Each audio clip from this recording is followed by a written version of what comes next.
Good afternoon, good morning.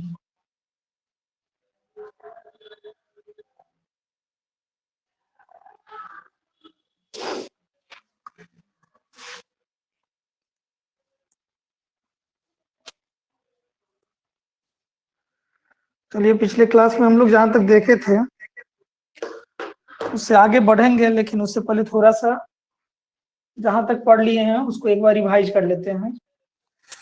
ठीक है, उन चीजों को समराइज कर लेते हैं एक साथ, क्या क्या है उसमें।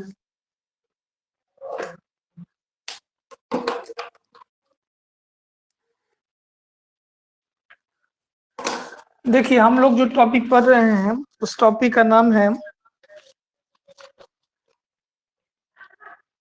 Islets of Langerhans. ठीक है, तो कल भी हम लोग देखे थे। पहले हम लोग अभी लिखेंगे नहीं, अभी केवल समझ लीजिए जहां तक हम लोग कल पढ़े थे उससे जुड़ी हुई कुछ बातें हैं, उसको हम पूरा कर देते हैं। फिर हमको थ्योरी लिखाना ही है, तो थ्योरी को लिखाने से पहले थोड़ा सा हम पीछे का बात को एक साथ जोड़ देते हैं।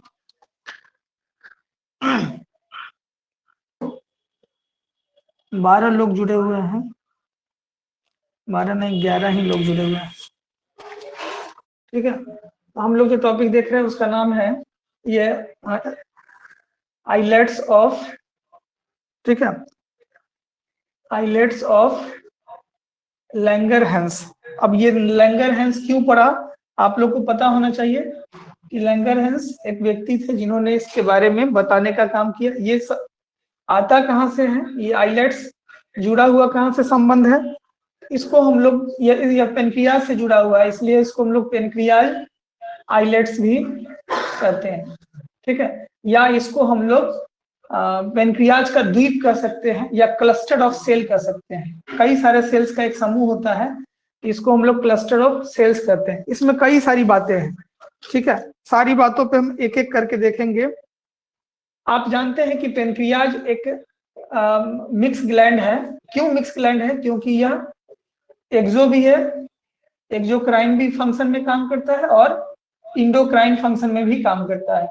ठीक है, एक्सोक्राइन किसको कहते हैं और इंडोक्राइन किसको कहते हैं, तो आपको पता है कि एक्सोक्राइन क्या होता है, इंडोक्राइन क्या होता है। इंडोक्राइन का मतलब होता है कि हार्मोन को रिलीज करने वाला। ठीक है, हार्मोन, क्योंकि इसके पास हार्मोन प्रोड्यूसिंग टिश्यू होगा।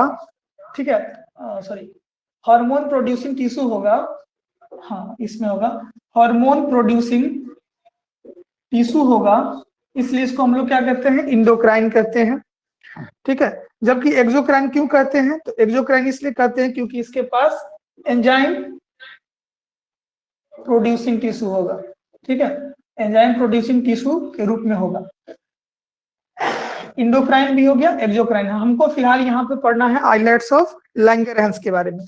तो आप जान लीजिए कि आइलेट्स ऑफ जो लैंगरहैंस है, माइक बंद कर दीजिएगा, माइक मत खोलिए। ठीक है, आवाज आ रही है सबको, आवाज आ रही है, माइक नहीं खोलिएगा, आवाज आ रही है तो केवल बताइए। हाँ, ठीक है, तो आइलेट्स ऑफ लैंगरहैंस क्यों कहेंगे, हमको वही पढ़ना ही है।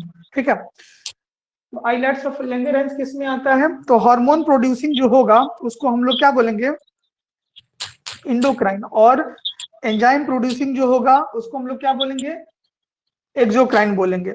ठीक है, ये चीजें हो गया। तो पेनक्रियाज के अंदर दो तरह की चीजें होती है। पेनक्रियाज मुख्य रूप से दो चीजों को रिलीज करने का काम करता है, इंडोक्राइन भी और एक्सोक्राइन भी। पेनक्रियाज के पास अगर ये हो क्या, आइलेट्स ऑफ लैंगरहैंस अगर मौजूद हो, ठीक है, और दूसरी तरफ होता है एसिनियर सेल। ठीक है, एसिनियर सेल इसको बोलते हैं। तो ये तरह के सेल होंगे, तो ये एक्सोक्राइन में आता है और यह इंडोक्राइन में आता है। तो हम लोग को फिलहाल अभी ये देखना है, इसका जो फंक्शन होगा ये डाइजेस्टिव में रोल प्ले करेगा, डाइजेस्टिव सिस्टम के लिए रोल प्ले करेगा, लेकिन ये हार्मोन को रेगुलेशन करने के लिए ये रोल प्ले करने का काम करता है। ठीक है, अब देखिए ये होता कहाँ पे है, तो इसकी लोकेशन की जब बात करें कि लोकेशन की अगर बात करते हैं तो मान लीजिए कि ये हमारा माउथ है और माउथ से इधर से यहाँ पर आपका स्लेवरी ग्लैंड एमाइलेज हो गया, ऐसे हम माउथ को ऐसे बना के रखें तो ये हो गया ऑसोफेगस, ये हो गया हम लोग का स्टोमक, और स्टोमक के बाद यहाँ से छोटियां शुरू होती है, उससे पहले आपको यहाँ पर ये मिलता है पेनक्रियाज मिलता है। ठीक है, और यहाँ से डिओडेनम शुरू होता है, डिओडेनम, जेजुनम, इलियम, फिर लार्ज इंटेस्टाइन, और ये फिर आके खत्म हो जाता है। तो यहाँ पर जो शेप है ये यू शेप का स्ट्रक्चर बनता है जिसको हम लोग कहते हैं डिओडेनम। ठीक है, यू शेप का स्ट्रक्चर है, किसके बाद है तो स्टोमक के बाद है, तो स्टोमक के बाद पाया जाता है और यू शेप स्ट्रक्चर के बीच पाया जाता है। मान लीजिए यू शेप का स्ट्रक्चर इस तरह से है तो इसके बीच में आपको यह देखने को मिलेगा कौन, ये पेनक्रियाज।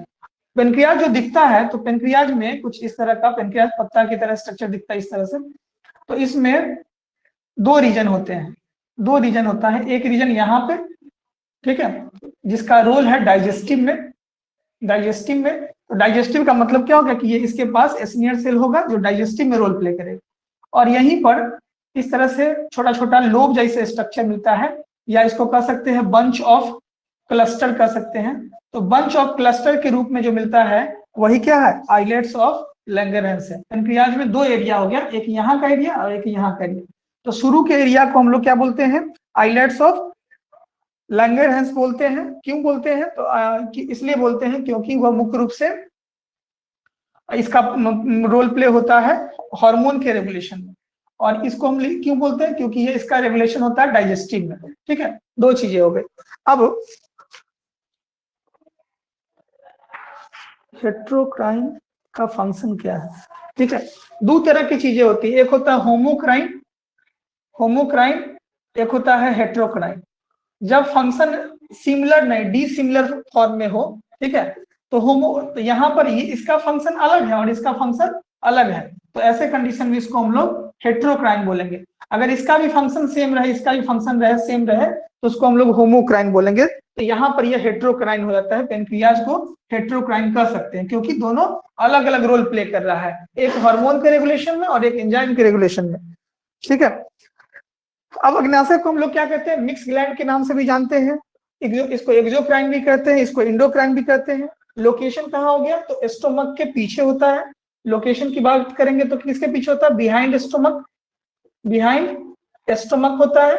और कहाँ होता है तो और जो है यू शेप का जो स्ट्रक्चर मिलता है, तो यू शेप के स्ट्रक्चर के बीच में ये पाया जाता है। यू शेप का स्ट्रक्चर को बोलते हैं डिओडेनम, तो डिओडेनम के बीच में पाया जाता है, इसलिए हम लोग क्या बोलते हैं, डिओडेनम के बीच में पाया जाता है। तो दो लोकेशन हो गया, स्टोमक के पीछे और डिओडेनम में यू शेप स्ट्रक्चर के बीच में पाया जाता है। ठीक है, इसका जो कलर होता है, मतलब ये जिसके बारे में पढ़ रहे हैं, तो ये होता है पिंक कलर का, मुख्य रूप से होता है गुलाबी कलर का होता है। ठीक है, इसका कोई पार्टिकुलर शेप नहीं होता है। ठीक है, ये बात सब हम लोग लिख लिए हैं, केवल समझा रहे हैं, नो पार्टिकुलर शेप, इसका कोई भी पार्टिकुलर शेप नहीं होता है। ठीक है, ना तो इसको हम लोग प्योर इंडोक्राइन भी कहेंगे, ना ही प्योर एक्सोक्राइन कहते हैं। इसका लेंथ अप्रोक्स 15 सेंटीमीटर के करीब में होता है। ठीक है, 15 सेंटीमीटर लेट होता है। इसके अलावा पेनक्रियाज के बारे में बात कर रहे हैं, पिंक कलर का होता है, इसके पास नो कोई ये मतलब इसका शेप नहीं होता है। 15 सेंटीमीटर इसका जो है लेंथ होता है। वजन की बात करेंगे तो 50 to 80 ग्राम होता है, किसी किसी बुक में आपको 60-70 ग्राम अप्रोक्स आपको देखने को मिल जाता है। तो ये सारी बातें हैं पेनक्रियाज के बारे में। अब पेनक्रियाज में मुख्य रूप से जो बातें हैं वो क्या क्या है, तो पेनक्रियाज के पास जब हम लोग सेल देखते हैं तो आपने ये देखा कि इसका ये स्टोमक के पास कहाँ पे मौजूद है और या इसका पेनक्रियाज में लोकेशन क्या है, तो दो लोकेशन दिखाया गया। एक लोकेशन दिखाया गया एक्सो वाला और एक लोकेशन दिखाया गया इंडो वाला। इंडो वाला में डाइजेस्टिव रोल प्ले करता है और एक्सो वाला में हार्मोन के रेगुलेशन में रोल प्ले करने का काम करता है। यहीं से बगल से इस तरह से ट्यूब गई हुई होती है जिसको हम लोग बोलते हैं एसिनर सेल, एसिनर सेल उसको कहते हैं, एसिनर सेल।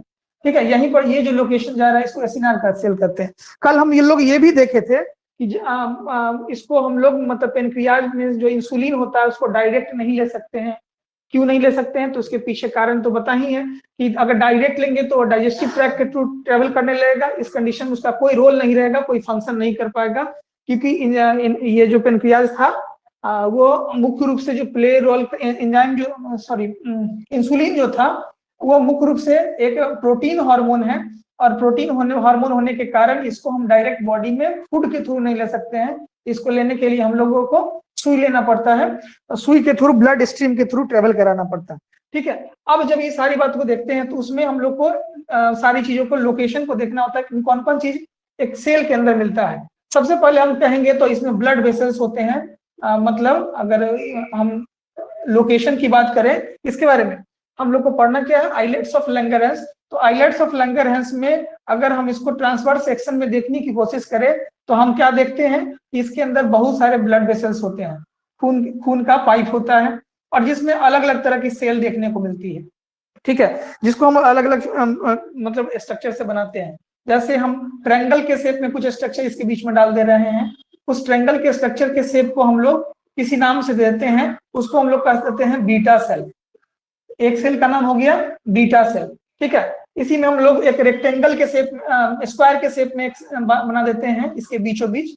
ठीक है, तो उसको हम लोग जो नाम दे देते हैं इसके बीचों बीच अलग अलग जगह लोकेशन पे, तो इसको हम लोग स्क्वायर वाले को हम लोग नाम रख देते हैं अल्फा सेल। Alpha cell.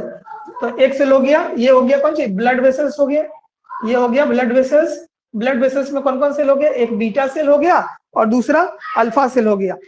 अब उसके बाद एक और शेप हम बना देते हैं, मान लीजिए उसको हम रेक्टेंगल शेप में बना देते हैं, तो रेक्टेंगल शेप में बना देते हैं इस तरह से रेक्टेंगल शेप में, उसको हम लोग नाम रख देते हैं कौन सेल, डेल्टा सेल। ठीक है, तो मुख्य रूप से कितने सेल हो गए, बीटा सेल, अल्फा सेल और डेल्टा सेल। ठीक है, अब तीनों अलग अलग, और इसके अलावा पूरे लोकेशन को अगर हम कवर कर दे इस तरह से हम कवर कर दे, तो इसको हम लोग एक नाम से दे देते हैं, चारों तरफ से लोग इसको कवर कर दिए, इसको बोलते हैं एसिनियर सेल। एसिनियर सेल के नाम से जानते हैं। तो हाउ मेनी सेल्स इसमें हो गया, एक बी सेल, एक अल्फा सेल, एक डेल्टा सेल। एक और सेल होता है जिसको हम लोग बोलते हैं पीपी सेल, इसी में रहता है, और ये इसका भी कुछ फंक्शन है, बताएंगे लास्ट में। तो alpha cell, beta cell, delta cell, PP cell. तो how many types of cell found in isolates of Langerhans, तो यहाँ पर हो गया कितना, 3-4 हो गया। कौन कौन, alpha, beta, gamma. Alpha gamma भी हो सकते हैं या उसको डेल्टा भी हो सकते हैं, और एसिनियर सेल, ये सेल है। एसिनियर सेल का फंक्शन क्या हो गया, तो एसिनियर सेल का फंक्शन मुख्य रूप से किसमें होता है, डाइजेस्टिव ट्रैक्ट के रूप में, डाइजेशन में उसका रोल प्ले होता है। ठीक है, तो सबके बारे में देख लेते हैं। अगर हम लोग बात करें अल्फा सेल के बारे में, तो अल्फा सेल कौन सा हार्मोन रिलीज किया था, तो कल हम लोग देखे थे कौन कौन, ग्लूकागॉन को रिलीज किया था। बीटा सेल के बारे में बात करेंगे तो बीटा सेल कौन चीज को रिलीज किया था, तो बीटा सेल इंसुलिन को रिलीज किया था। 2 हो गया। तीसरा हो गया डेल्टा सेल। तो डेल्टा सेल या उसी को हम लोग बोल सकते हैं गामा सेल, तो वो एक हार्मोन था जिसका नाम है सोमैटोस्टेटिन, ये अभी हम लोग नहीं पढ़े हैं। सोमैटोस्टेटिन ये रिलीज करने का काम किया था। अब है पीपी सेल। तो पीपी सेल दोनों को बैलेंस करने का काम करता है, अल्फा और बीटा को, हालांकि सोमैटोस्टेटिन भी वही काम करता है। ठीक है, इसके अलावा एसिनियर सेल का काम क्या है, तो डाइजेस्टिव रोल प्ले करने का काम करता है। तो इस तरह की बॉडी मतलब इस शेप है, हम लोग डायग्राम जब देखेंगे तो उसमें ये सारा चीज पता चल जाएगा। ठीक है, अब यहाँ पर हम समझते हैं कि कौन कौन सेल में बटा हुआ है।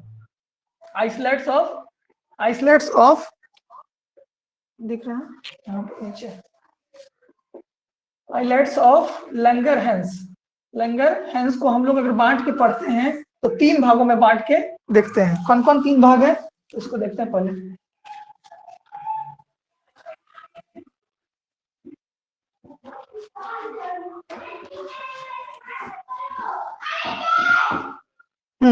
तीन भाग में हम इसको बांट के पढ़ते हैं, किसको, आइलेट्स ऑफ लैंगरहैंस को। कौन कौन 3 भाग हो गया, तो अभी हम लोगों ने देखा कौन कौन से, alpha cell 1, beta cell 2, delta cell 3। ठीक है, या इसको गामा सेल भी कह सकते हैं। ठीक है, तो गामा सेल, तो इस तरह से 3 सेल में इसको बांट के पढ़ते हैं। एक और सेल है पीपी सेल, तो कुल मिला के 4 सेल हो गया। ठीक है, अल्फा सेल क्या रिलीज करता है, तो अल्फा सेल ग्लूकागॉन को रिलीज करने का काम करता है। बीटा सेल क्या रिलीज करता है, तो इंसुलिन को रिलीज करने का काम करता है। डेल्टा सेल क्या रिलीज करता है, सोमैटोस्टेटिन को रिलीज करने का ऐसा काम करता है। ठीक है, अब हम लोग सबसे पहले देखते हैं जो पहला है बीटा सेल को देखते हैं। बीटा सेल के बारे में समझिए क्या है। बीटा सेल जब रिलीज हो, बीटा सेल मुख्य रूप से रिलीज क्या करता है, इंसुलिन को रिलीज करता है। तो इंसुलिन जब रिलीज होता है, ठीक है, ये कब रिलीज होगा, व्हेन रिलीज, ठीक है, ये कब रिलीज होगा इंसुलिन, जब आपके बॉडी के अंदर ग्लूकोज का लेवल ज्यादा रहेगा। ग्लूकोज का लेवल बढ़ने पर आपके बॉडी में कौन सी रिलीज होगा, इंसुलिन रिलीज होगा। ठीक है, अब यह इंसुलिन ट्रांसपोर्ट होगा, ठीक है, कहाँ जाएगा, प्लाज्मा मेम्ब्रेन के पास। ठीक है, जब आपके बॉडी के अंदर ग्लूकोज लेवल ज्यादा हो जाएगा तब रिलीज होगा कौन चीज, इंसुलिन। यह इंसुलिन कहाँ पहुंचेगा, प्लाज्मा मेम्ब्रेन पे। ठीक है, प्लाज्मा मेम्ब्रेन कैसा होता है, तो प्लाज्मा मेम्ब्रेन ट्रांसपेरेंट होता है, ट्रांसपेरेंट, ट्रांसलूसेंट और ये होता है ट्रांसपेरेंट, मतलब क्या होता है, आर पार चीजें जा सकती है। तो ये प्लाज्मा मेम्ब्रेन के अक्रॉस जाएगा। ठीक है, कौन, ग्लूकोज। फिर इस प्लाज्मा मेम्ब्रेन के लेयर को पार करने के बाद कहाँ पहुंचेगा, ग्लूकोज अब कहाँ पहुंच गया, inside the cell, inside the cell, मतलब यह प्लाज्मा मेम्ब्रेन को क्रॉस किया और सेल के अंदर पहुंच गया। बीटा सेल से क्या रिलीज हुआ, इंसुलिन। इंसुलिन कब रिलीज हुआ, जब ग्लूकोज लेवल ज्यादा हो गया तब रिलीज हुआ। कहाँ पहुंचा, प्लाज्मा मेम्ब्रेन को क्रॉस किया, प्लाज्मा मेम्ब्रेन को क्रॉस करने के बाद कहाँ पहुंच गया, सेल के अंदर पहुंचा। सेल के अंदर पहुंचने के बाद यह कन्वर्ट हो जाएगा, यह कन्वर्ट हो जाएगा, और कन्वर्ट होने के बाद ये तीन फॉर्म में रिलीज होगा, तीन रूप में, एक तो एनर्जी के रूप में, एक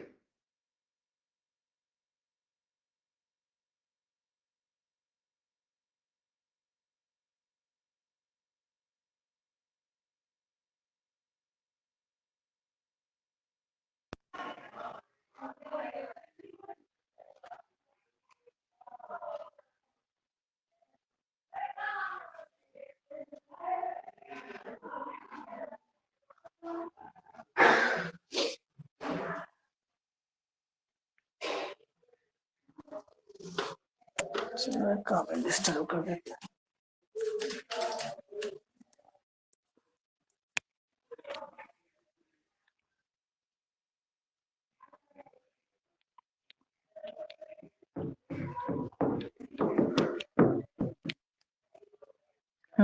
तो तीन फॉर्म में ही रिलीज होगा। अभी हम कैंसर को नहीं देख पाएंगे, अभी आराम से देखिए, हम लास्ट में आपका कोई क्वेश्चन होगा तो देखेंगे। ठीक है, तो एक एनर्जी के फॉर्म में रिलीज हुआ, दूसरा किस रूप में रिलीज होगा, तो दूसरा जो रिलीज होगा वह ग्लाइकोजेन के रूप में रिलीज होगा, और तीसरा किस में रिलीज होगा, फैट के रूप में रिलीज होगा। कहाँ ये सब रिलीज हो रहा है, तो एनर्जी कहाँ, दो जगह पर, एक होता है ये तो सेल के अंदर गया, और सेल के अंदर के जाने के बाद यह एनर्जी के रूप में होगा, और किसके रूप में होगा, ग्लाइकोजेन के रूप में होगा। ठीक है, ग्लाइकोजेन के रूप में होगा तो ये क्या हो जाएगा, स्टोर्ड हो जाएगा। और तीसरा फैट के रूप में, फैट और ये दोनों स्टोर्ड फॉर्म में होगा, और एनर्जी के रूप में होगा तो शरीर को मिल गया। तो सेल से एनर्जी के रूप में मिल जाएगा तो ठीक है, यूटिलाइज हो गया, लेकिन इसका और इसका तो यूटिलाइज नहीं हुआ। किसका किसका, ग्लाइकोजेन का और फैट का, इसका यूटिलाइजेशन नहीं हुआ। ठीक है, तो ऐसे कंडीशन में यह आपके बॉडी के अंदर क्या होगा, इसकी मात्रा बढ़ जाएगी, क्या हो जाएगा, हाइपर हो जाएगा, हाइपरग्लाइसीमिया उसको कह सकते हैं, हाइपरग्लाइसेमिक हो जाएगा। तो हाइपरग्लाइसेमिक फिर क्यों हो गया, क्योंकि यह स्टोर्ड रह गया, फैट के रूप में स्टोर्ड रह गया। तो ऐसे कंडीशन में यह प्रमोट करेगा फिर क्या, इंसुलिन को रिलीज करने के लिए, इंसुलिन को रिलीज करेगा तभी जाके इसकी लेवल जो है ग्लाइकोजन की लेवल कंट्रोल में आएगा।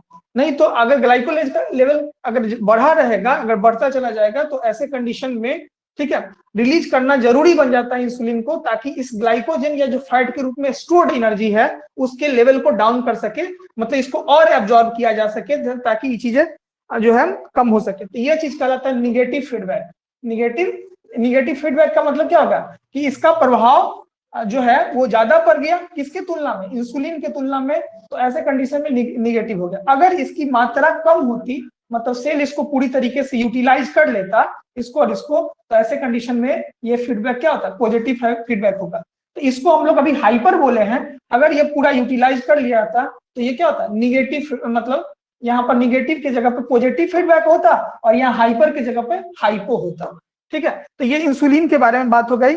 इंसुलिन कब रिलीज हुआ और कैसे रिलीज हुआ, ठीक है। तो अभी हम लोग इसके बारे में देख रहे हैं, इंसुलिन के बारे में। इंसुलिन के बारे में कुछ और बातें हैं। क्या क्या चीज है इंसुलिन के बारे में? ये कहां से रिलीज हुआ? तो अभी हम लोगों ने देखा किससे, ये बीटा सेल से रिलीज हुआ, एक बात, ठीक है। दूसरी बात क्या होता है, इसका मॉलिक्यूलर वेट कितना होता है? तो मॉलिक्यूलर वेट इसका जो होता है 6000 होता है। किसका? बीटा सेल में पाए जाने वाला इंसुलिन का मॉलिक्यूलर वेट कितना होता है? 6000 होता है। बीटा सेल कहाँ का सेल है? तो beta cell islets of Langerhans का सेल है। बीटा सेल क्या रिलीज करता है? तो इंसुलिन रिलीज करता है। तो इंसुलिन का मॉलिक्यूलर वेट कितना हो गया? 6000 हो गया। मॉलिक्यूलर स्ट्रक्चर की बात करेंगे तो मॉलिक्यूलर स्ट्रक्चर जो होता है इसको बताने का काम एक व्यक्ति थे जिनका नाम था एफ सेंगर, ठीक है। सेंगर नाम का व्यक्ति ने सबसे पहले इसको बताने का काम किया था। मॉलिक्यूलर वेट हो गया, मॉलिक्यूलर स्ट्रक्चर हो गया, ठीक है। ये जो नाम है इंसुलिन, ये टर्म भी देने का काम उन्हीं को जाता है। किनको? एफ सेंगर को। मतलब यही व्यक्ति है जिन्होंने खोज भी किया है, मॉलिक्यूलर स्ट्रक्चर भी बताया है, मॉलिक्यूलर वेट भी बताया है और ये टर्म देने का भी काम किया है, ठीक है। यह पहला प्रोटीन हार्मोन है, ये फर्स्ट प्रोटीन, इसको हम लोग फर्स्ट प्रोटीन हार्मोन, ये एक ऐसा प्रोटीन हार्मोन है जिसको सबसे पहले आर्टिफिशियली तैयार किया गया था। जो बात हम लोग कल पढ़े थे कि आर्टिफिशियली इसको तैयार किया गया था, प्रोटीन हार्मोन को सबसे पहले आर्टिफिशियली तैयार किया गया था, ठीक है, पहली बार। तो उसको तैयार करने वाला जो व्यक्ति था वो लैब में इसको तैयार किया क्रिस्टल फॉर्म में, ठीक है। क्रिस्टल फॉर्म में जब देखे थे आर्टिफिशियली तैयार करने का काम इसको किया गया था, पहला ऐसा प्रोटीन होता है, ठीक है। उसको बनाने वाला जो व्यक्ति था उसका नाम था टेसन नाम का व्यक्ति ने इसको सबसे पहले सिंथेसाइज किया था। अच्छा, ह्यूमन के अंदर भी इंसुलिन की जरूरत होती है, ठीक है। इंसुलिन की जरूरत होती है, शुगर लेवल अगर अपग्रेड होता है तो उस कंडीशन में खाना खाने से पहले सुई के रूप में दिया जाता है। तो इंसुलिन जो ह्यूमन के रूप में मतलब इंसुलिन दिया जाता है उसका नाम होता है ह्यूमेलिन। ह्यूमेलिन को बॉडी के अंदर सुई के माध्यम से दिया जाता है, फूड के थ्रू क्यों नहीं दिया जाता है? तो फूड के थ्रू इसलिए नहीं दिया जाता है क्योंकि फूड तो फिर पचेगा, फिर उसी फॉर्म में चला जाएगा, इसलिए बॉडी को तुरंत जरूरत है, इसलिए सुई के थ्रू दिया जाएगा तो वो ब्लड स्ट्रीम के थ्रू ट्रेवल करना शुरू कर देगा डायरेक्ट, ठीक है। अच्छा, मॉलिक्यूलर वेट की बात करेंगे। मॉलिक्यूलर वेट इसका कितना था? 60, मॉलिक्यूलर वेट 6000 था, ठीक है। अच्छा, इसके वन मॉलिक्यूल में, इंसुलिन के वन मॉलिक्यूल में कल बोले थे कि वन मॉलिक्यूल अगर होगा तो उसके पास कितने अमीनो एसिड होगा? तो आप देखे थे कि उसके पास 51 अमीनो एसिड होगा, ठीक है। मतलब वन मॉलिक्यूल ऑफ इंसुलिन अगर होंगे तो उसके पास अमीनो एसिड की संख्या कितनी होगी? 51 होगी। अच्छा, ये दो रूप में पाया जाएगा, दो चेन में पाया जाएगा। ए चेन, कई जगह पर इसको कह सकते हैं अल्फा चेन भी कह सकते हैं और दूसरे को बीटा चेन भी कह सकते हैं, इसको हम बी चेन भी कह सकते हैं, ठीक है। तो अल्फा चेन या बीटा चेन के रूप में पाया जाता है। कल हम लोग 51 वाले को बांटे थे तो एक 21 हो गया था और एक बीटा वाला 31 एमिनो एसिड हो गया था, एमिनो एसिड, ठीक है। मतलब वन मॉलिक्यूल जो एमिनो एसिड होता है उसमें 51 एमिनो एसिड की मात्रा होती है और एमिनो एसिड को दो फॉर्म में बांट दिए, एक ए चेन के रूप में या अल्फा चेन के रूप में, दूसरा बीटा चेन के रूप में। ए चेन के पास 21 एमिनो एसिड है और बीटा चेन के पास 30 एमिनो एसिड पाया जाता है, 30 एमिनो एसिड पाया जाता है। यहां तक हो गया। अच्छा, ए चेन और बी चेन आपस में जुड़ा हुआ रहता है एक बॉन्ड से जिसको बोलते हैं डाई सल्फाइड बॉन्ड, ठीक है। ये भी बात कल देख लिए थे कि ये दोनों आपस में एक दूसरे से जुड़ा रहता है, किसके थ्रू? डाई सल्फाइड बॉन्ड से जुड़ा रहता है, ठीक है। इंसुलिन क्या करता है? तो इंसुलिन प्रोटीन के सिंथेसिस को बढ़ावा देता है, प्रोटीन को सिंथेसिस को प्रमोट करता है, ठीक है। कहाँ प्रमोट करता है? तो दो जगह, ठीक है। प्रोटीन सिंथेसिस का काम मुख्य जगह दो जगह होता है, एक लीवर सेल में और एक मसल सेल में। तो प्रोटीन सिंथेसिस की जो प्रक्रिया है, प्रोटीन बनने की प्रक्रिया है, ये लीवर सेल में और मसल सेल में, इस दोनों सेल में सिंथेसिस करने के लिए प्रमोट करता है कौन? इंसुलिन। तो इंसुलिन का प्रमोशन इन दोनों सेल में ज्यादा से ज्यादा मात्रा में मतलब सिंथेसिस करने को बढ़ावा दिया जाता है। किसको सिंथेसिस करने का? तो प्रोटीन को सिंथेसिस करने का बढ़ावा मिलता है, किसके थ्रू? लीवर और मसल सेल के थ्रू, ताकि बेहतर से बेहतर तरीके से एब्जॉर्ब किया जा सके, ठीक है। इंसुलिन जो होता है या कीटोन के निर्माण को रोकने का काम करता है, ग्लाइकोजेनेसिस को रोकता है, ग्लूकोजेनेसिस को रोकता है, बहुत सारी बातें हैं। तो ये इंसुलिन के बारे में लगभग बात हम बोल दिए हैं, क्योंकि आगे पढ़ाना भी है। उसका ग्लूकागॉन के बारे में थोड़ा सा देख लेते हैं, फिर हम जो पढ़ना था वो शुरू कर लेंगे। ठीक है, ग्लूकागॉन जो होता है यह आपके बॉडी के अंदर शुगर के लेवल को इंक्रीज करता है। देखिए, अच्छा, इंसुलिन, बीटा सेल और अल्फा सेल दोनों एक दूसरे के अपोजिट काम करता है। ठीक है, दोनों एक दूसरे को कभी मतलब ये एक साथ मतलब एक तरह का नहीं होता, इसलिए इसको बोलते हैं एंटागोनिस्ट। एंटागोनिस्ट क्यों करते हैं? क्योंकि ई जिस चीज को प्रमोट करता है या उसको घटाता है। जैसे ये इंसुलिन को प्रमोट किया, जिससे क्या होगा, ग्लूकोज घट जाएगा। ई क्या करता है? ग्लूकोज को बढ़ाता है। तो दोनों एक दूसरे के अपोजिट हो गया। ई जो काम करता है या ठीक उसके उल्टा करता है, इसलिए हम कह सकते हैं कि alpha cell is antagonist of beta cell या beta cell is antagonist of alpha cell. दोनों एक दूसरे को अपोज करता है। ठीक है, तो ये हो गया। हम लोग क्या देख रहे हैं? ग्लाइकोजेन के बारे में देख रहे हैं। तो ग्लाइकोजेन कौन सेल से रिलीज होता है? कौन सेल से रिलीज, सॉरी, ग्लूकागॉन कौन सा सेल से रिलीज होता है? अल्फा सेल से रिलीज होने का काम होता है। कौन? ग्लूकागॉन का। यह किसका एंटागोनिस्ट है? तो इंसुलिन का एंटागोनिस्ट होता है। ठीक है, ये क्या करता है? तो ब्लड शुगर लेवल को बढ़ाता है, शुगर लेवल को बढ़ाने का काम करता है, ग्लूकोज को बढ़ाने का काम करता है। ये टारगेट किसको करता है? इसका टारगेट मुख्य रूप से होता है लीवर सेल। ठीक है, लीवर सेल को टारगेट करता है।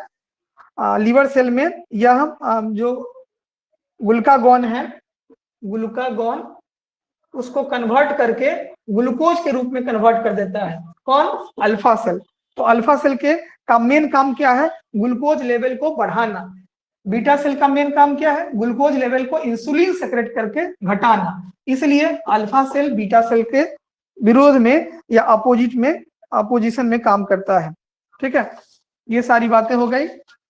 तीसरा जो सेल था उसका नाम था डेल्टा सेल, जो सोमैटोस्टेटिन को रिलीज करने का काम करता है। जब अल्फा सेल बीटा सेल सही ढंग से फंक्शन नहीं काम करता है तो इसको रेगुलेट करने का काम ये डेल्टा सेल करता है। और लास्ट पीपी सेल जो होता है वह क्या करता है? इस दोनों से जब कंट्रोल नहीं होता है, इसी के फैक्टर को रोक देने का काम करता है। मतलब सोमैटोस्टेटिन की जो प्रक्रिया है उसको रोकने का काम करता है और एब्जॉर्प्शन की प्रक्रिया को, चीजों को जल्दी से जल्दी एब्जॉर्ब किया जा सके ताकि मात्रा कम रहे, तो एब्जॉर्ब को बढ़ा देता है। मतलब नेचुरल तरीके से चीजों को प्रमोट करने का काम पीपी सेल करता है। तो ये सारी बात हम लोगों ने देख लिया है। अब थोड़ा बहुत रह गया होगा तो एक नया वीडियो हम बना के उसमें अपलोड कर देंगे। ठीक है, चलिए यहाँ तक हम लोग रहने देते हैं। हम लोग को जो पढ़ना था वो पढ़ा देते हैं। कोई दिक्कत है किसी को? आप मैसेज कर सकते हैं, मैसेज कीजिए तो।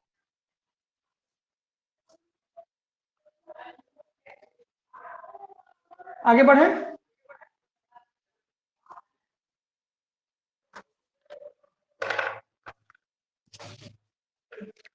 कहां तक पढ़ लिए थे? लास्ट लाइन बोलिए।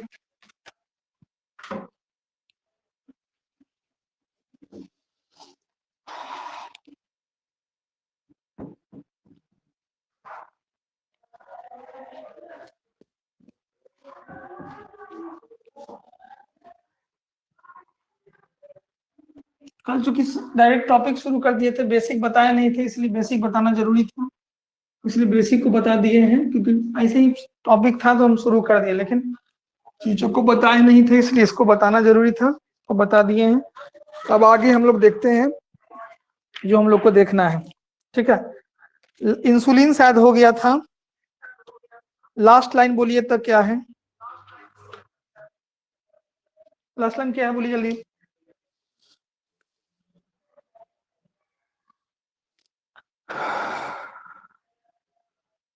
फंक्शन और physiology action of insulin,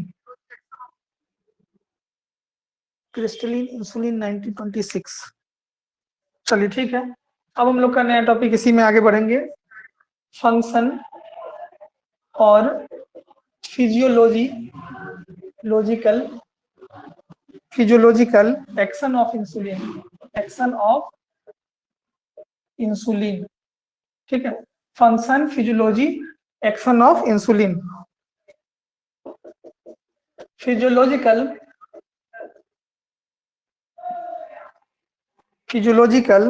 action of insulin, action of insulin can be divided into two major groups. मुख्य रूप से कितने ग्रुप में बांट के पढ़ते हैं? 2 ग्रुप में इसको हम लोग बांट के पढ़ते हैं। पहला है एक्शन ऑफ सेल मेम्ब्रेन, हमने प्लाज्मा मेम्ब्रेन दिखा था, प्लाज्मा सेल मेम्ब्रेन परमिएबिलिटी, ठीक है। और दूसरा जो था, ठीक है, चीजों को अंदर में तोड़ना, हमने बोला था इनसाइड द सेल, ठीक है। वही बातों को अभी जस्ट बोले थे। तो एक्शन ऑफ मेटाबॉलिज्म, तो मेटाबॉलिज्म किसका होगा? तो जो आप खाएंगे उसी का ना मेटाबॉलिज्म करेंगे। तो इसको हो गया। तो पहले हम लोग देखते हैं क्या, action of cell membrane permeability, ठीक है। Action of cell membrane permeability क्या कहता है? Insulin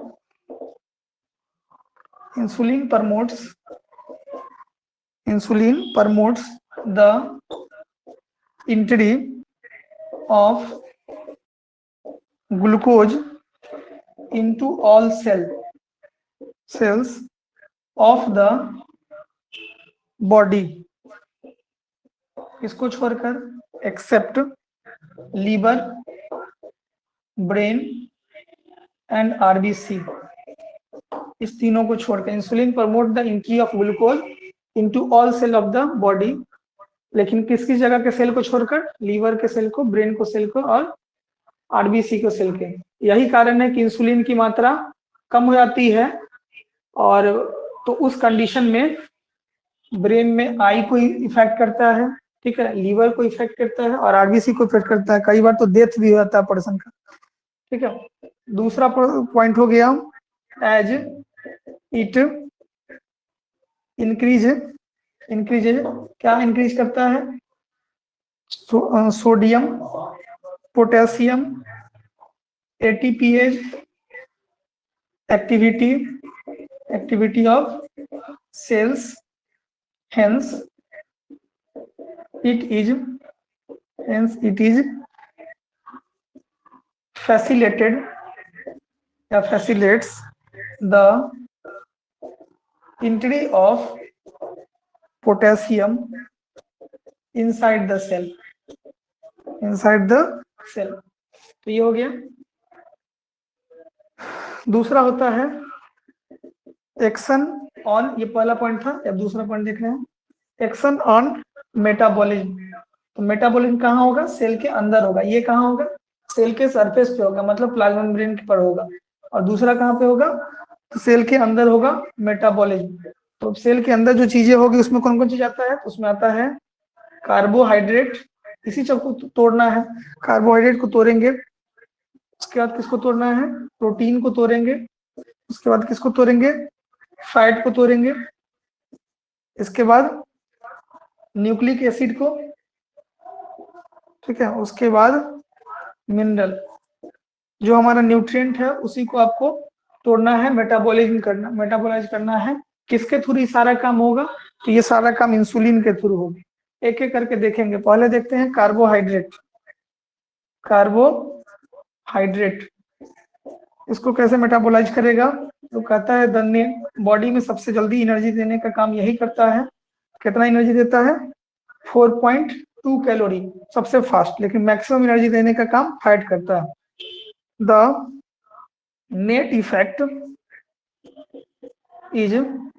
effect is lowering of blood glucose, मतलब अगर कार्बोहाइड्रेट आसानी से टूट जाता है और इंसुलिन रिलीज होता है, तो ऐसे कंडीशन में ग्लूकोज की लेवल मेंटेन रहेगा, ठीक है। लेकिन अगर इंसुलिन की मात्रा कम है तो ग्लूकोज का लेवल अपग्रेड होगा, मतलब बढ़ेगा। इंक्रीज ग्लाइकोजन को ही तोड़कर, ग्लाइकोजन स्टोरेज रहता है, ग्लाइकोजन को ही तोड़कर बनाया जाता है, कौन सी? ग्लूकोज के रूप में बनाता है, जिसको ग्लाइकोजेनेसिस कहते हैं। एक था ग्लूकोनियोजेनेसिस, ठीक है, जिसमें अमीनो एसिड को तोड़कर बनाते थे हम लोग। This can be achieved by several mechanism, इस दौरान कई सारे मैकेनिज्म देखने को मिलेगा। मैकेनिज्म्स सच एज, कौन कौन सी चीजें हैं यहां तक पहले लिखिए, फिर पॉइंट वाइज देखते हैं।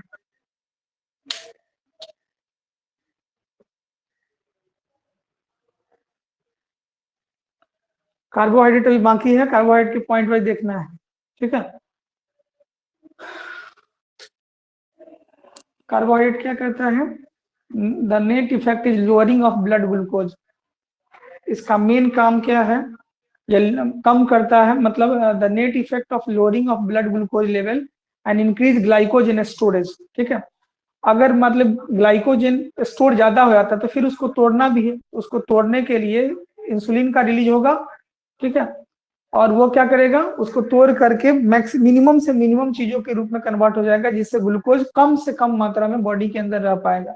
ग्लूकोज की मात्रा अगर मतलब ग्लाइकोजन अगर ज्यादा मात्रा में टूटता नहीं है तो ऐसे कंडीशन में ग्लूकोज की मात्रा बढ़ेगी, और ग्लूकोज की मात्रा को बढ़ने के बाद उसको एब्जॉर्ब करने के लिए चाहिए, तो या तो पीपी सेल काम करेगा ताकि उस चीजों को मसल के थ्रू या लीवर के थ्रू एब्जॉर्ब करवा दे, नहीं तो अल्फा सेल और बीटा सेल को काम करना होगा। तो कार्बोहाइड्रेट को तोड़ने के लिए मुख्य रूप से जो भूमिका है उसमें स्टेप बाय स्टेप प्रोसेस है। पहला प्रोसेस क्या करता है, यहां तक मिटा देते हैं फिर आगे बढ़ेंगे।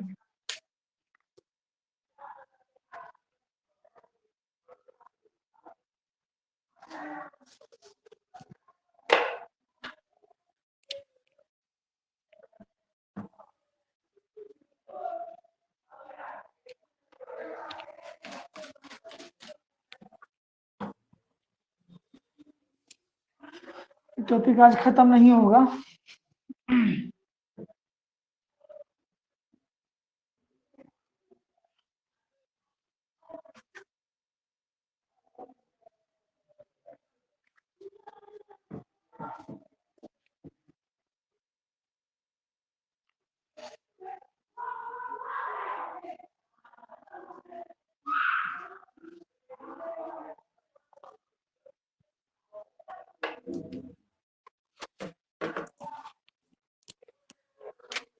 सेवरल मैकेनिज्म, कौन कौन से मैकेनिज्म है? तो पहला है increases glucose uptake into cell, ठीक है। मेटाबॉलिज्म में क्या होगा, increase glucose uptake up to the cell, ठीक, uptake into the cell, into the cell. दूसरा increase increase glycolysis, glycolysis that is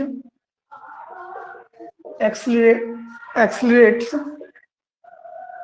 the phosphorylation of, इसका phosphorylation होगा of glucose by the enzyme, क्या नाम है उसका, ग्लूकोकाइनेज, ये दोनों एंजाइम तोड़ने का काम करेगा। दूसरा एक्सोकाइनेज, ठीक है, ये दोनों एंजाइम है, ये क्या करता है, एक्सेलरेट करता है, चीजों को बढ़ाता है, किस प्रक्रिया को, ग्लाइकोलाइसिस को, ठीक है। तो ये 2 पॉइंट हो गए। तीसरा पॉइंट स्टिमुलेट्स ग्लाइकोजिनोलाइसिस या glycogenesis,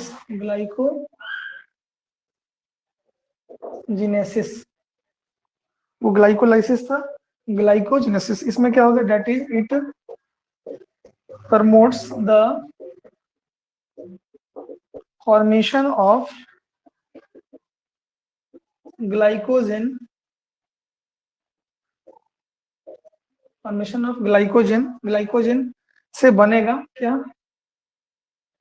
glucose in the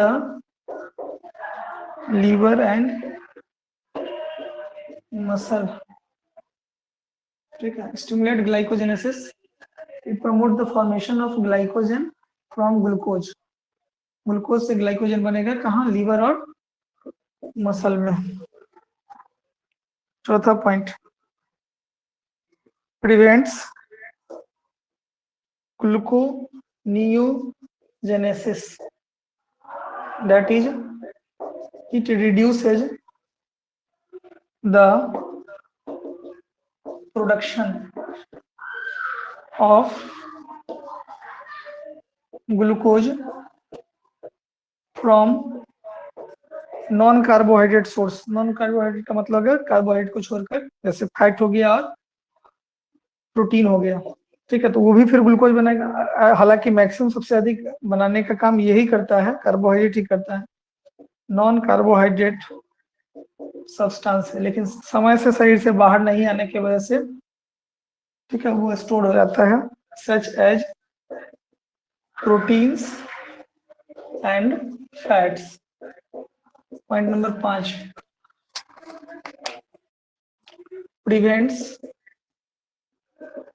prevents formation of ketone by increasing conversion of pyruvate। Pyruvate का मतलब हो गया, वो किस कंडीशन में होगा, जब ऑक्सीजन लेवल कम होगा, एसिटल कोलिन। तो ये था कार्बोहाइड्रेट के बारे में। दूसरा आता है प्रोटीन। प्रोटीन के बारे में क्या बात है, प्रोटीन क्या करता है, इट मेटाबॉलिज्म के लिए इंसुलिन के through it increases protein synthesis, protein बनने की प्रक्रिया को तेज करेगा, bye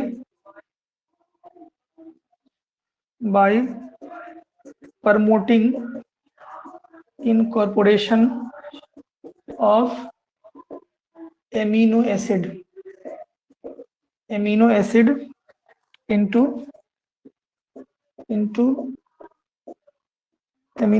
into peptides. It promotes growth by nitrogen retention, bone formation etc. ठीक है। प्रोटीन क्या करता है, इंसुलिन के माध्यम से प्रोटीन सिंथेसिस में अहम भूमिका प्ले करता है, ठीक है, और प्रमोट करता है किसको, बोन फॉर्मेशन को, बोन बनाने में भूमिका होती है इंसुलिन की। आगे तीसरा आता है फैट। फैट का काम क्या है, insulin decreases the free fatty acid level and increases, और बढ़ाता क्या है, इंसुलिन की वजह से क्या बढ़ता है, इंक्रीजेज द ट्राइग्लिसराइड, इसकी मात्रा को बढ़ाने का काम करता है। चौथा पॉइंट आता है जिसका नाम है न्यूक्लिक एसिड के लिए क्या करता है insulin promotes the synthesis of DNA and RNA के निर्माण में भी इंसुलिन की भूमिका होती है। पॉइंट नंबर 5, मिनरल्स क्या कहता है, insulin increases the concentration of intracellular potassium।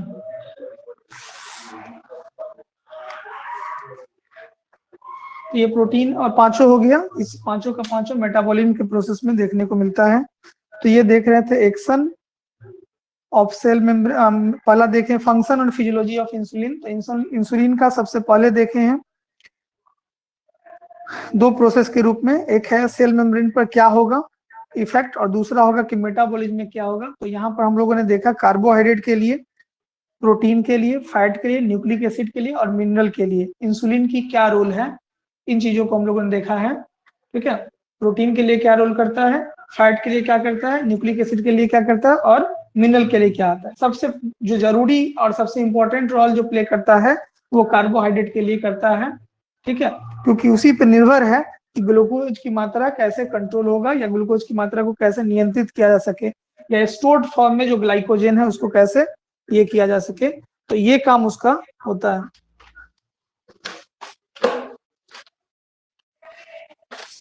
ठीक है, जिसमें ग्लूकोजेनेसिस, ग्लाइकोजेनेसिस, ग्लूकोनियोजेनेसिस, अलग अलग चीजों को देखे हैं।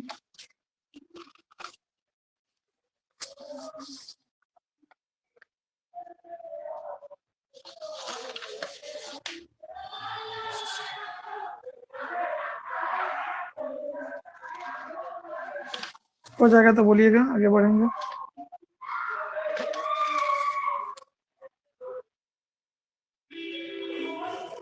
अमीनो एसिड से तोड़कर ग्लूकोज में बनाने की प्रक्रिया को ग्लूकोनियोजेनेसिस कहते हैं।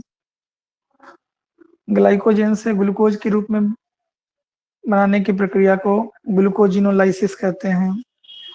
एक होता है लिपोलाइसिस, लिपिड से फैटी एसिड का फॉर्मेशन होता है, उसको लिपोलाइसिस कहते हैं। एंटागोनिस्टिक का मतलब होता है इंसुलिन, ग्लूकागोन जो काम करता है उसके ठीक अपोजिट इंसुलिन काम करता है, इसलिए उस दोनों का एंटागोनिस्टिक के नाम से जानते हैं, या अपोजिशन के रूप में काम करता है। ठीक है, ब्लड शुगर कब होगा, जब ग्लूकोज की मात्रा आपके ब्लड में ज्यादा होगा तब होगा। ठीक है, कब ज्यादा होगा, तब ज्यादा होगा जब एब्जॉर्प्शन कम होगा। ठीक है, तो एब्जॉर्प्शन कब होगा तो ब्लड के अंदर ग्लूकोज की लेवल बढ़ जाएगी। ठीक है, कंट्रोल कौन करेगा तो इंसुलिन करेगा। अगर कंट्रोल नहीं होगा, ज्यादा बढ़ जाएगा तो क्या हो जाएगा, डायबिटिक पेशेंट हो जाएगा, पॉलीयूरिया, यूरेनेरिया, तरह तरह की बीमारियां हैं जो होगी। ठीक है, ये हो गया। हम लोग इसमें थोड़ा सा और पॉइंट रह गया है, इसको पूरा कर देते हैं।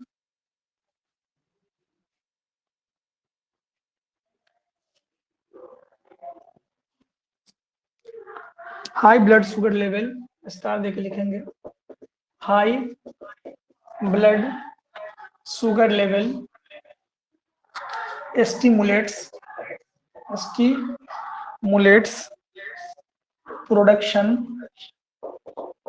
production of insulin, while low level of blood sugar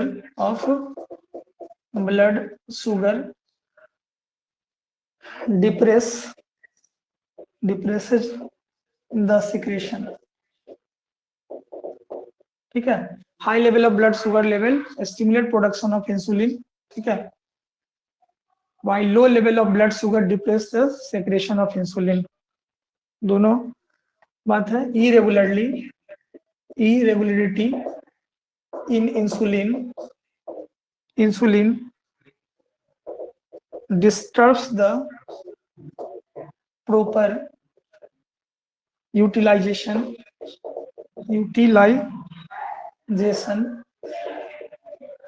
of glucose। This results in increase of glucose in blood into excess। Blood में ग्लूकोज का लेवल जितनी जरूरत है, एक बार किसी कोई पेशेंट अगर मधुमेह का या डायबिटिक हो गया तो उस कंडीशन में फिर दोबारा कभी वो ठीक नहीं हो सकता है। ठीक है, विच उसको कम किया जा सकता है, विच passes out ultimately with urine। The passing of glucose with urine is recognised a disease, कौन सा डिजीज? डायबिटीज।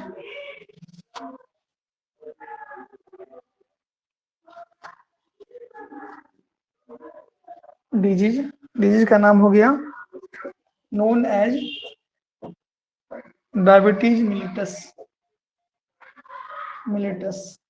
ठीक है। High level of blood sugar stimulate the production of insulin, irregularly in insulin disturb the proper utilisation of glucose.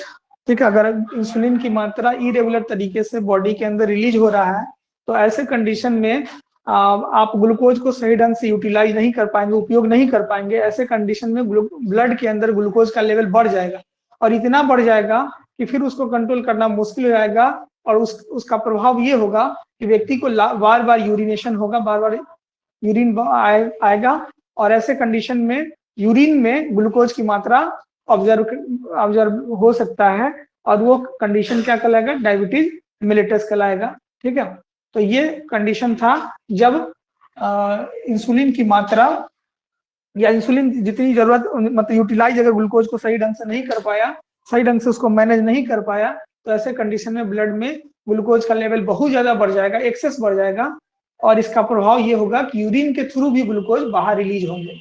हालांकि absorb होना चाहिए था, absorb नहीं होने में मसल सेल का, लीवर सेल का, ठीक है, बहुत बड़ा रोल प्ले होता है।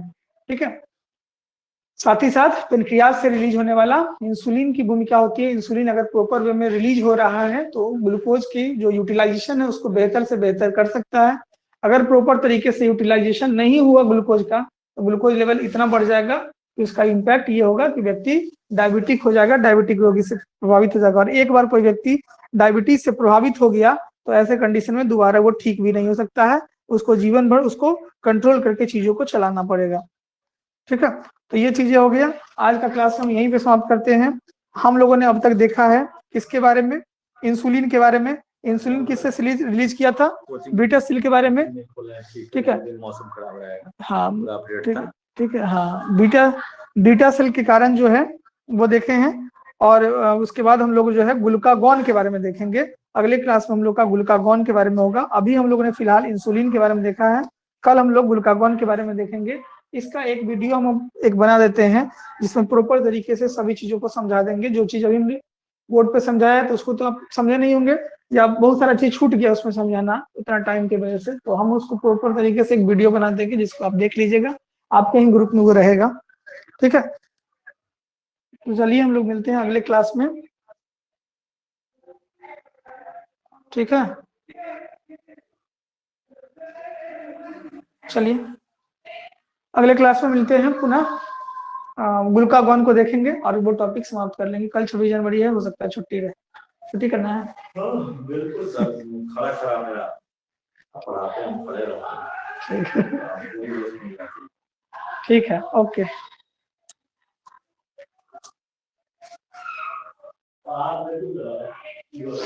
चलिए सबको बाय। रमेश कुमार सिंह, पंकज। नहीं सर, क्या बोल रहे हैं? नहीं सर, पहले खत्म करना है क्या? कल खत्म कर दिया जाए क्या? परसों से ऑफलाइन देखना है क्या? देशद्रोह का मुकदमा हो जाएगा। देशद्रोह का मुकदमा हो सकता है, ये दिक्कत है ना। हाँ, देशद्रोह का मुकदमा भी हो सकता है, इसलिए कल छुट्टी रहेगा। देख लेते हैं, कंडीशन की हिसाब से बता देंगे।